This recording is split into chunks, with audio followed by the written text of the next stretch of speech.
হয়ে গেছে অঙ্কটা সবার? হয়ে গেছে সবার? নেক্সট চ্যাপ্টারে যাই। কারো কোনো প্রবলেম নেই? স্যার আমার 7 নম্বর অঙ্কটাতে প্রবলেম আছে। তত সব সময় প্রবলেম। না স্যার, এই 7 নম্বর অঙ্কটা অনেক কঠিন। দেখুন অঙ্কটা।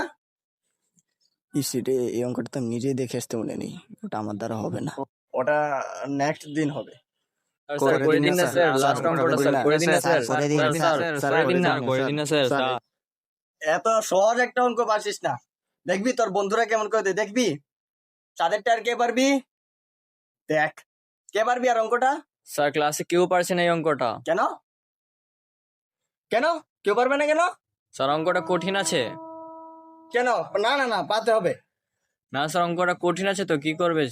আমি আমার জীবনে এমন ক্লাস দেখিনি যেখানে স্টুডেন্ট টিচার কেউই পারছে না। স্যার টিচারও পারছে না?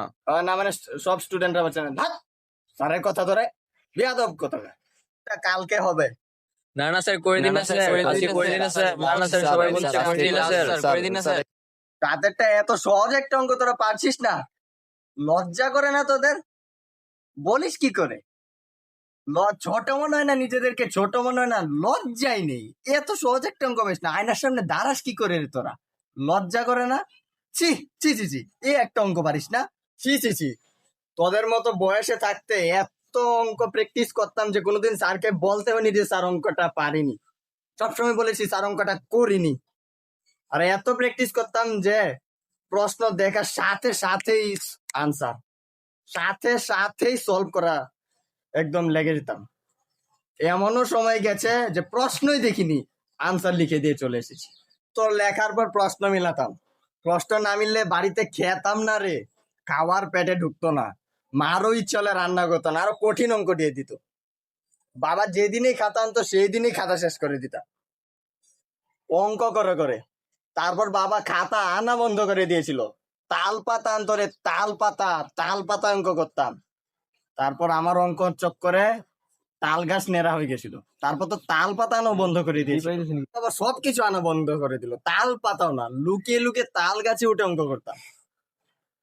আমার রিলেটিভদের বাড়িতে যাওয়ার পর রিলেটিভরা সাদা কাগজ লুকিয়ে ফেলতো যেন না আমি অঙ্ক করে দিই। কাগজ দেখলে অঙ্ক করতাম, দেখলে অঙ্ক করতাম। একবার পরীক্ষায় আমি এক্সট্রা পেজ নিয়ে অঙ্ক করেছিলাম, তাও 0 দিয়ে দিয়েছি। স্যার কেন? কারণ ওটা ইতিহাস পরীক্ষা ছিল। এত অঙ্ক করা প্র্যাকটিস হয়ে গেছিল যে LHS ইকুয়াল টু RHS করার সময় LHS ডান হাতে এবং RHS বাম হাতে করতাম রে। তারপরেও অঙ্ক করার কখনো শখ মিটেনি। এত শখ ছিল যে তারপর অঙ্ক করার জায়গা পেতাম না বলে জলে অঙ্ক করতাম রে। ধর স্যার, ঢপ পারবে না তো? আরে আমি জলে থাকতাম, খাতা উপরে থাকতো, তারপরও জায়গা পেতাম না বলে দেয়ালে অঙ্ক করতাম রে। লজ্জা হয় না তোদের এই অঙ্কটা পারিসনি?